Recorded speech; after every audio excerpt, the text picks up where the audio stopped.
제가 페이스북을 하는데 거기에 최근에 이런 질문이 나왔어요. 만약에 산타크로스가 있다면 당신에게 어떤 선물을 줄 것인가? 그래서 제가 페이스북에 제가 뭘 하는 건 아니고요. 여태까지 페이스북 활동한 거를 지가 쭉 읽고서는 결과를 내는 거예요. 그래서 거기다 이렇게 로그인을 해놨더니 답이 뭐가 나왔냐면요. 제트 비행기. 오, 비웃으시는 것 같아 지금 픽한 게. 예. 제트 비행기를 제게 준대요. 안 웃기시나 봐요, 그죠? 제트 비행기는 못 사가지고 뭐 하려고 그러나. 가보고 싶은 데가 있어요. 근데 이런 생각이 들었어요. 예수님이 제트 비행기를 가지고 계시면 어딜 가실까?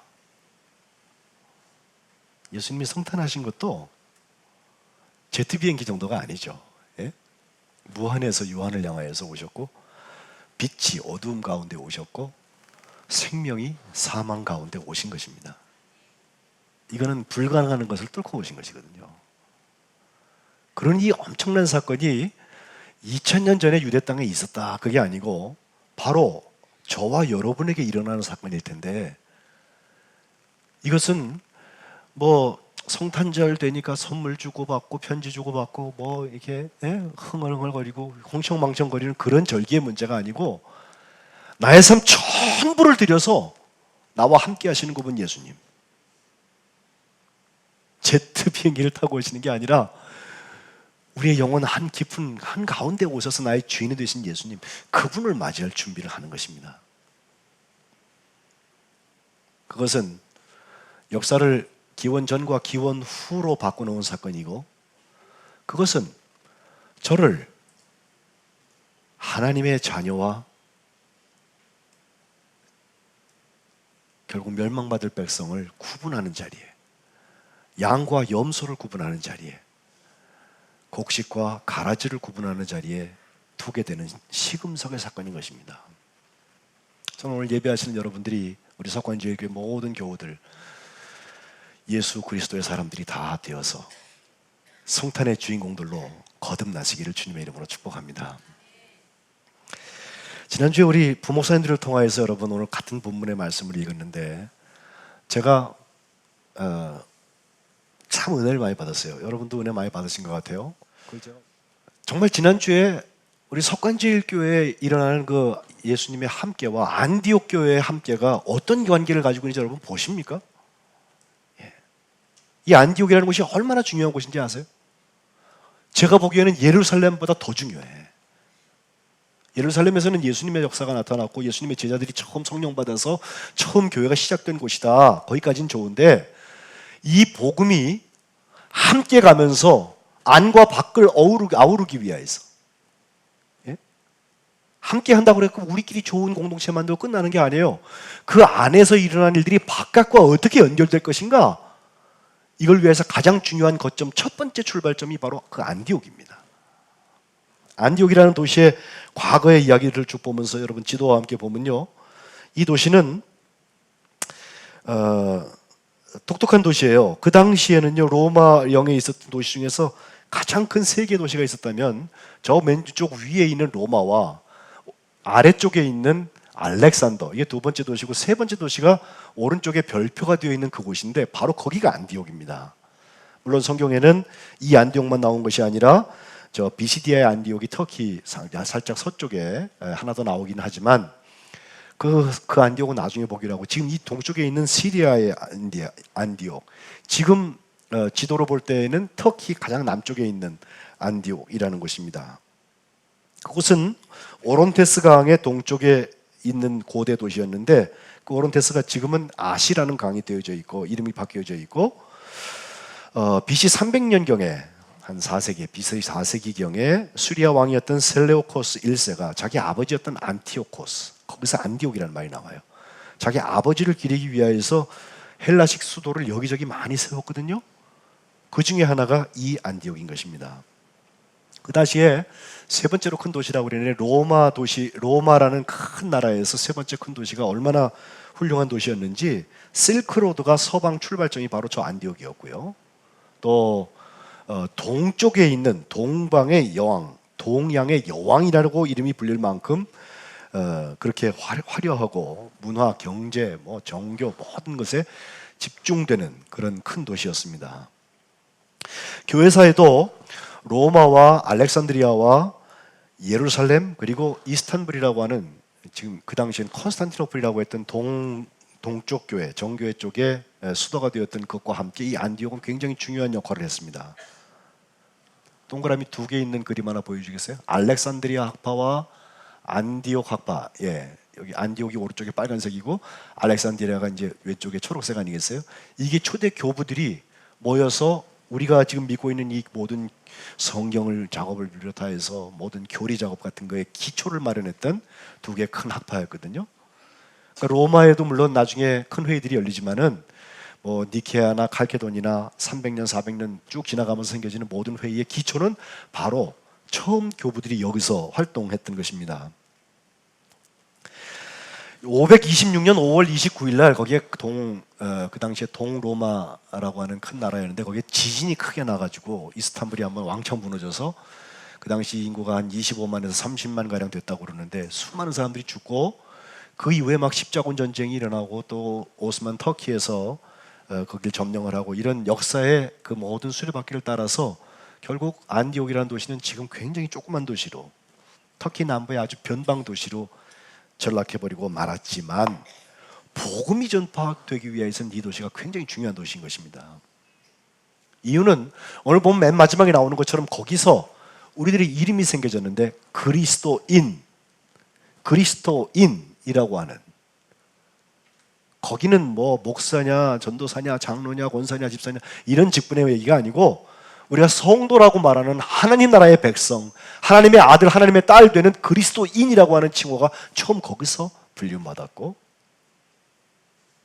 그런 역사적인 장소일 뿐만 아니라 그 안디옥이라는 도시에서 거점이 생겨져서 땅끝까지 이르러서 복음이 증거되는 선교의 거점이 되었습니다. 오늘 오후 예배 네팔의 그 이야기를 이수기 목사님 와서 말씀 전할 때 여러분 특별히 관심 가지고 봐야 되는 부분들이 그런 거예요. 제가 이수기 목사님보다 조금 선배인데 제가 그를 참 좋아하는 것은 생명을 걸고 가요. 지난번에도 7점 몇 진도에 막 네팔에 지진이 났다고 그러니까 거기 가가지고서 2차 지진도 그만큼 큰 게 났거든요. 거기서 다 흔들흔들 떨리면서 보고 같이 경험을 했어요. 근데 어려운 지역뿐만 아니라 복음이 전달되기 위해서 필요한 거점들이 있습니다. 어느 나라에든지. 거기 가서 사랑의 빵 사역을 하고 의료봉사 사역을 하고 구제를 하고 그 교회가 우리 교회보다 큰 교회도 아닌데 그렇게 매진하는 것을 볼 수 있어요. 바로 안디옥 교회가 처음 복음이 증거되기 위해서 이런 거점이 되었다는 것입니다.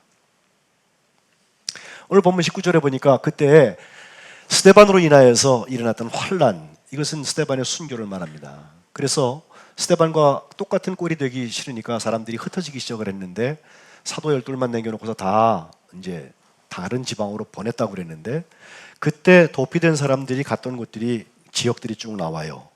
베니게, 구브로라고 하는 것은요 그 옆에 있는 사이프러스라는 섬을 말하고요. 이 바나바가 여기 출신이죠. 그리고 또 안디옥, 지금 말씀드린 안디옥 그랬는데 19절에 보니까 지난주에 우리 일부 예배 때 우리 김혜진 목사님 그거 딱 짚어주시던데 거기에서 안디옥에서 일어났던 사람들 흩어진 자들의 전도의 행태를 보니까 유대인들에게만 전했다고 그랬어요. 그 만자가 헬라어 원문에도 나옵니다. 무슨 이야기냐?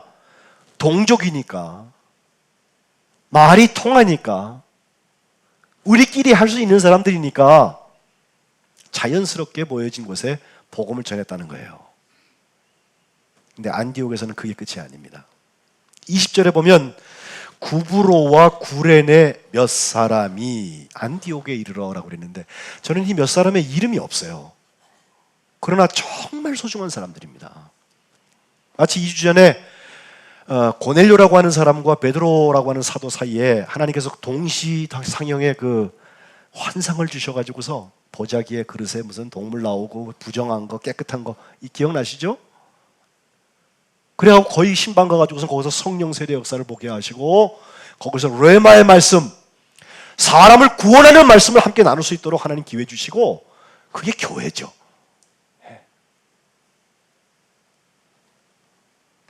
그 고넬료처럼 여기 이름이 나오지 않지만 그 몇 사람들이 구부로 그 사이프러스라는 그 섬과 구레네라고 하는 곳은요, 아프리카 저기 멀리 북부입니다. 알렉산드리아보다 더 멉니다. 근데 거기서부터 여기 안디옥에 와 있는 사람들이 헬라인에게도, 유대인에게만이 아니라 헬라인에게도 말하여서 주 예수를 전파했다는 것입니다. 지나간 1년 동안 주님과 함께 하시면서 여러분 여러 가지 일들을 경험하셨을 텐데, 주 예수를 전파하는 데 시간을 얼마나 쓰셨습니까? 유대인에게만 하셨습니까? 헬라인에게도 하셨습니까? 나 모르는 사람, 성령이 만나서 함께하게 하시는 그 사람에게 예수님 이야기해 보신 적 있습니까? 없다면 우리는 아직 within, 안에 있는 거예요. 너무 소중해서 줄 수가 없어, 남을. 혹시라도 들고 나갔다가 이거 본전 다 파먹으면 어떡하나 싶어갖고 땅에 칵 묻어놓고서 한 달란트 받은 종처럼. 그러나 복음은 그런 게 아닙니다. 우리 안에 질서가 중요합니다. 우리 안에 전통이 중요합니다. 우리 안에서 시끄러운 소리 안 나는 것도 중요하고요. 평화롭게 가는 것도 좋고요. 누구 칭찬하고 다 좋습니다. 우리 다 기쁜 일들입니다. 그러나 그건 교회의 본질이 아닙니다. 유대인에게만이 아니라 헬라인에게도 이것이 안디옥입니다. 주 예수를 전파하는 것입니다. 주 예수를 전파했을 때 어떤 일이 일어났나 보니까 주의 손이 그들과 함께 하셨다. 21절에 함께입니다.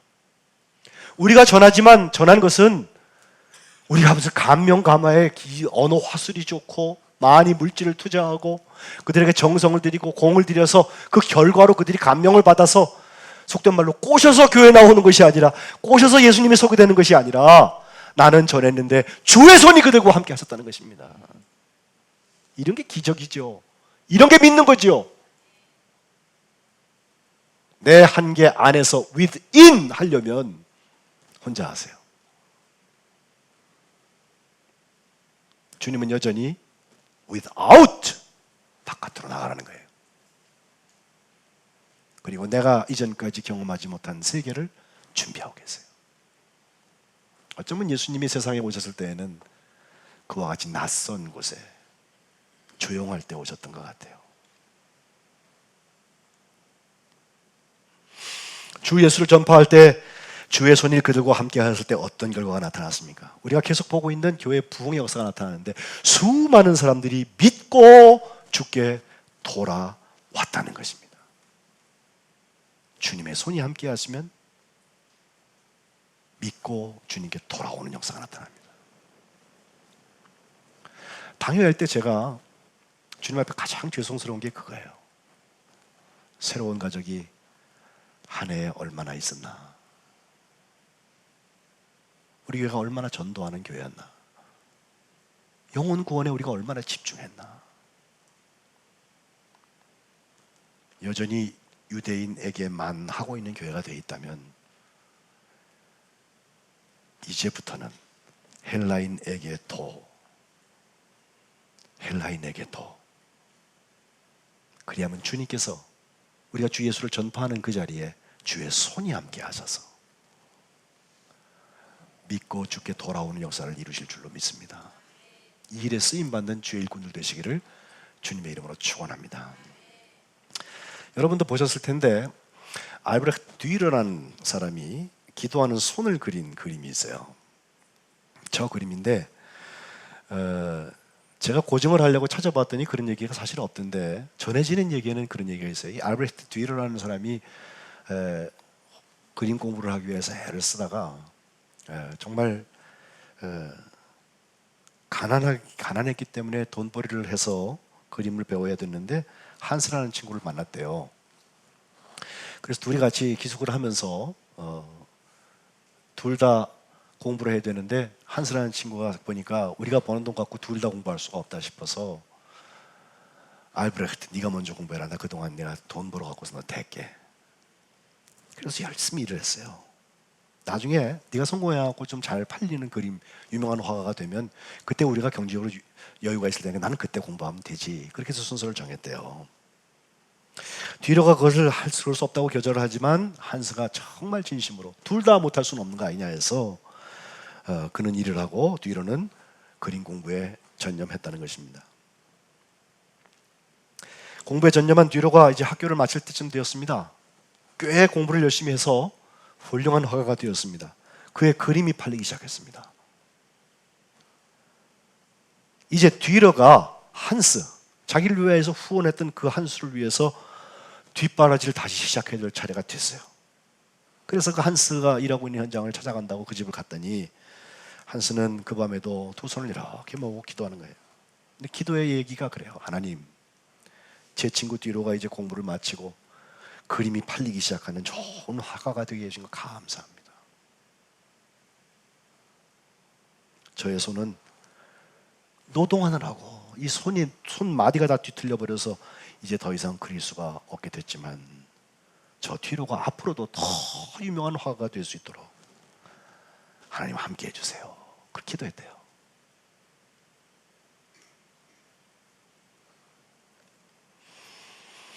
알브레흐트 뒤로는 그 한스라는 친구에게 찾아가서 이제 네가 네가 그림 공부를 시작할 때라고 얘기하고 싶어서 찾아갔는데 더 이상 그림 그릴 수 없는 그의 손을 들고 하나님께 기도하는 그 손을 감명받아서 그림 그린 게 저 그림이라는 거예요.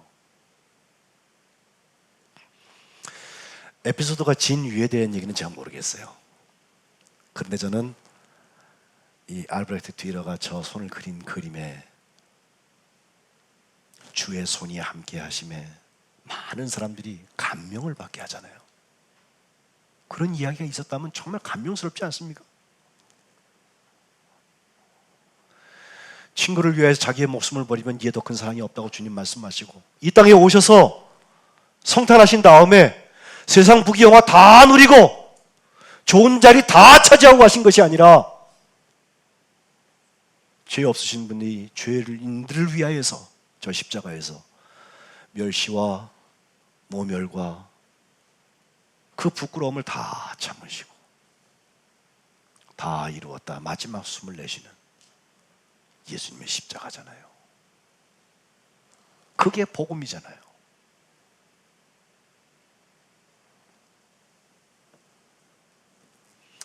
이름도 전해지지 않는 몇 사람을 통하여서 첫 교회에 수많은 사람들이 믿고 주님께 돌아왔던 것처럼 주의 손이 함께 하셔서 기도 손들을 통하여서 섬김의 손들을 통하여서 우리 석관제일교회 하나님의 역사가 크게 일어나시기를 주님의 이름으로 축복합니다. 안디옥 교회에 유명한 사람이 있다면 역시 바나바입니다. 바나바는 지난 한 3주 전에 제가 말씀드린 일이 있어서 길게 하지 않겠는데 그는 사울이 변화된 것에 대해서 보증을 서준 사람입니다. 예루살렘 교회에 돌아온 사울, 다메섹에서 분명히 예수님 만나서 변화돼서 거기서 전도하고 새로운 사람이 되었는데 그가 그리스도인이 된 것에 대해서 아무도 그를 보증해 줄 사람이 없어요. 그때 예루살렘 교회에서 영향력이 있는 사람, 인정받는 사람 바나바가 위로의 아들, 예언의 아들이라고 하는데 그가 그를 위하여서 이 사람이 한 일에 대해서 어떻게 길에서 주를 보았는지 또 주께서 그에게 어떻게 말씀했고 어떻게 예수의 이름으로 담대히 증거하는 사람이 되었는지 핍박자가 변화해서 전도자가 된 것에 대해서 그가 이야기해 주는 거예요. 바나바가 없었더라면 사도 바울 없습니다. 바나바는 그의 조카가 마가복음을 쓴 마가 요한입니다. 그 요한 때문에 나중에 사울이 이제 바울 되어서 함께 전도 여행 다니다가 시끄러워서 2차 돌아가고 왔다 갔다 시끄럽고 헤어지고 이런 것도 있었지만 큰 그림으로 보면 마가 요한이 쓰임 받게 한 것도 역시 바나바예요. 오늘 본문 22절에 보니까 예루살렘 교회가 글을 보냈습니다. 아까 그 지도에도 보면요, 예루살렘에서 다메섹보다 다메섹에서 저 안디옥이 훨씬 멀어요. 그 먼 거리를 찾아가서 거기서 파송받은 곳에서 하나님의 말씀의 역사를 함께 경험하는 거예요.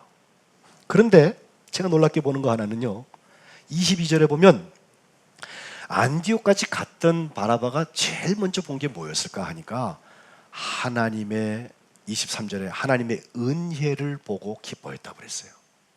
여러분, 은혜가 보입니까? 여러분, 은혜 보이세요? 오래 믿은 분들께 제가 좀 여쭤볼게요. 예? 이런 십자가처럼 은혜가 보입니까?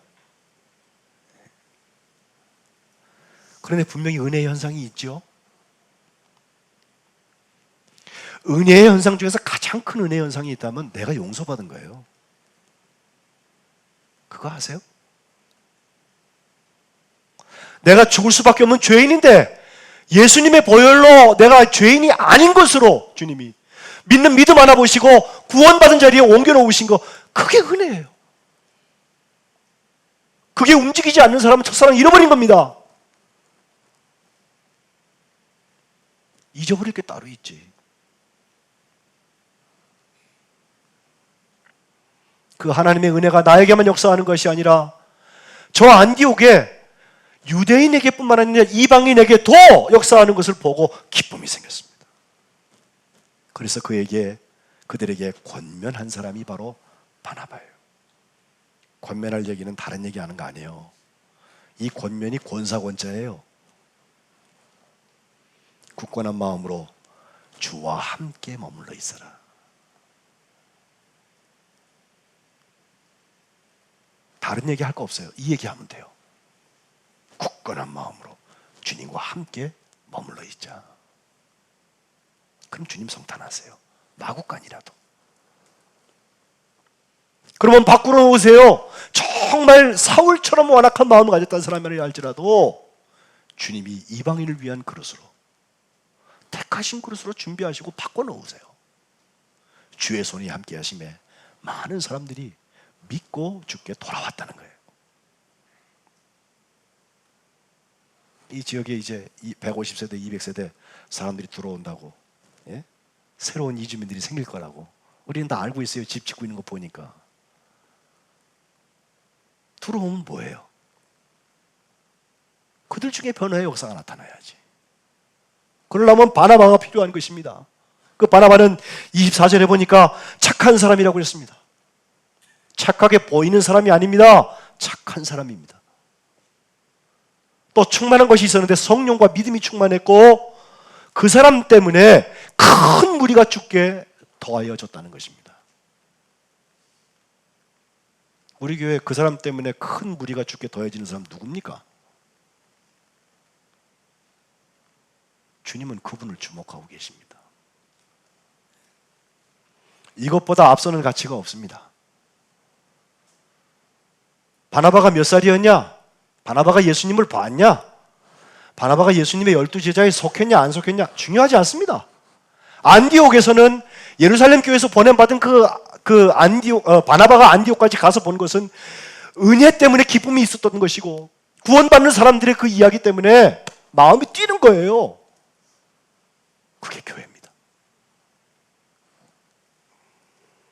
성령과 믿음이 충만하면 그런 역사에 관심이 생겨요. 도토리 기재기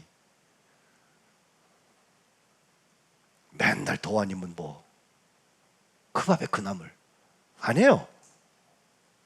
주님은 전적인 새로움의 문을 열고 계십니다.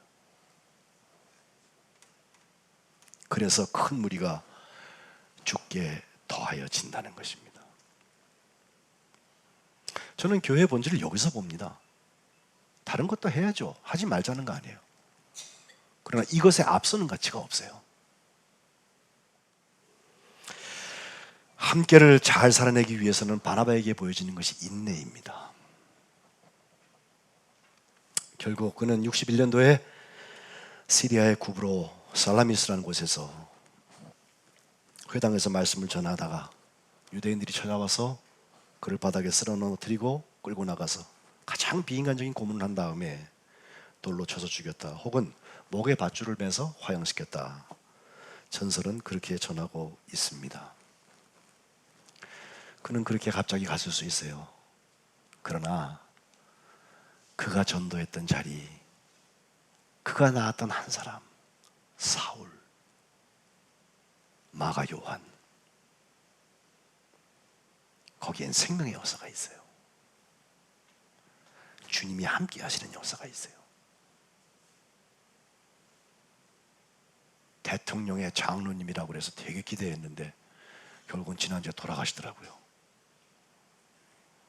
장로님이시던 교회의 담임 목사가 장례도 못하더라고. 교회에도 문제가 있지만 본인도 잘한 거 없어요. 나는 아쉬워요. 조금만 더 잘했으면 얼마나 많은 사람들에게 교회가 아직도 이 땅의 희망이로구나, 교회는 아직도 영혼이 구원받는 곳이로구나, 교회에는 아직도 예수님이 살아계시구나, 교회는 아직도 이 사회를 향하여서 하나님의 사랑이 담겨져 있는 곳이로구나, 변화의 역사가 있구나, 이걸 보게 됐을 텐데.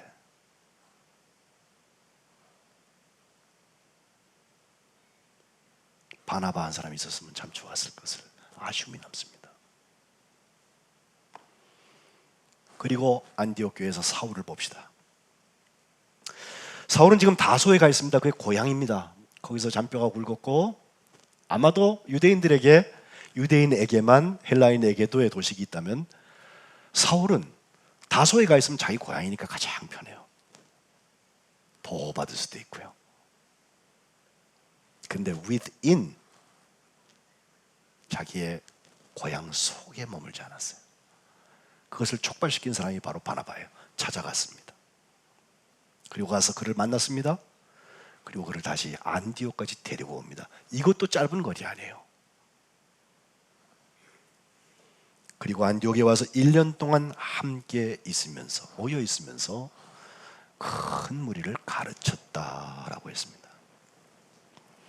거기 함께 모였다고 하는 게 시나고라고 하는데, 우리가 회당을 말할 때 시나고게라는 말 하죠.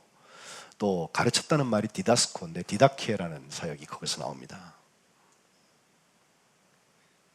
여러분, 처음 교회 이 안디옥 교회에서 참 일꾼들이 많이 나왔어요. 특별히 예수님의 제자들에게 직접 배운 세대들이 몇 없거든요. 그 사람들을 우리가 사도 교부라고 말하는데, 그 중에는 뭐 폴리캅 감독이랄지 또 익명으로 썼던 사람들, 그때는 이름 자꾸 밝히면 죽으니까 익명으로 했던 사람들도 있고, 그런데 그 중에 그 안디옥의 이그나시오스라는 안디옥 감독이 있어요. 저분인데, 이분이 그 처음 교회의 신학을 만들기 위해서도 굉장히 많은 공헌들을 했습니다. 교회론, 직제에 대한 이야기, 성찬에 대한 이야기, 또 감독의 역할에 대한 이야기, 뭐 이런 것도 했고요.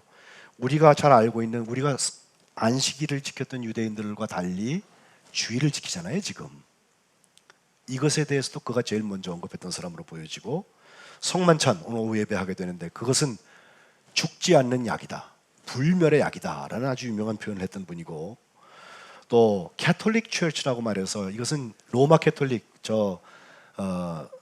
우리가 성당 다니는 사람, 그 캐톨릭 말고 온 우주적인 교회가 다 예수 그리스도의 몸이라고 하는 말, 그 보편적이라는 말을 제일 먼저 썼던 사람도 이 이그나시오스입니다. 그런데 그가 로마를 향하여서 편지를 쓰게 되는데 7개의 편지를 써요. 사실 그가 콜로세움에서 자기가 맹수의 밥으로 이제 찢겨 죽인다는 걸 알고, 그런 죽음을 당할 걸 알고 가면서, 저 그림이 이제 그 그림인데, 가는 길에 편지를 7개를 쭉 쓰는데 거기에 그 신학적인 표현들이 많이 들어있거든요. 근데 그 로마에 쓴 편지에 이렇게 표현하고 있어요. 제가 여러분 번역해드리면, 모든 교회에 써 보내면서 부탁합니다. 당신들이 막지 않는다면 나는 하나님을 위해서 기꺼이 죽겠습니다. 이그나시오스의 이야기예요. 부탁입니다. 부적절한 친절을 내게 베풀지 마세요. 시의적절치 않은 untimely kindness라고 그랬는데, 예? 부적절한 친절을 내게 베풀지 마세요. 짐승들에게 먹힐 수 있도록 허락해 주세요. 그것은 내가 하나님께로 가는 길입니다. 순교자의 마음입니다. 나는 하나님의 밀입니다. 우리 빵 굽는 밀 있죠? 밀가루 밀. 그러면서 하는 말이 맹수의 이빨에 의해서 흙이 되어서 그리스도의 순수한 빵이 될 것입니다. 우리가 빵을 굴 때마다 아시죠? 처음에는 밀가루였는데 나중엔 빵이 나오잖아요. 과정을 겪죠. 이그나시오스는 자기를 밀이라고 그랬어요. 주님께서 하늘의 밀이 땅에 떨어져 썩지 아니하면 하늘 그대로 있고 썩으면 많은 열매를 맺느니라.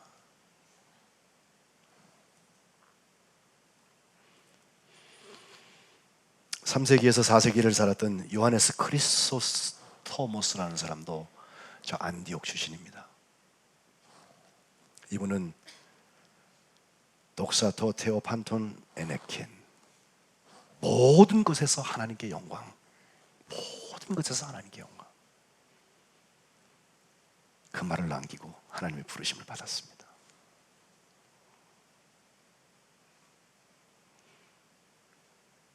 예수님을 기다린다는 게 무엇입니까? 지금까지 살아왔던 강림절과 좀 달리 살았으면 좋겠어요. 주님의 사람으로 바뀌세요. 그렇지 않고는 소망 없습니다. 예수님이 성탄할 수 있는 마곡간 구유가 되세요. 그러면 소망이 있습니다. 아무리 나이가 많이 먹었어도, 아무리 나이가 어려도 상관없습니다. 그 심령에는 바나바와 바울과 같은 역사, 그리고 이름이 밝혀지지 않은 몇 사람과 같은 역사를 주셔서 안디옥 교회의 함께의 역사를 우리 석관제일교회도 이루어 주실 줄로 저는 믿습니다. 여러분들이 그런 함께의 주인공들이 되시기를 주님의 이름으로 축원합니다.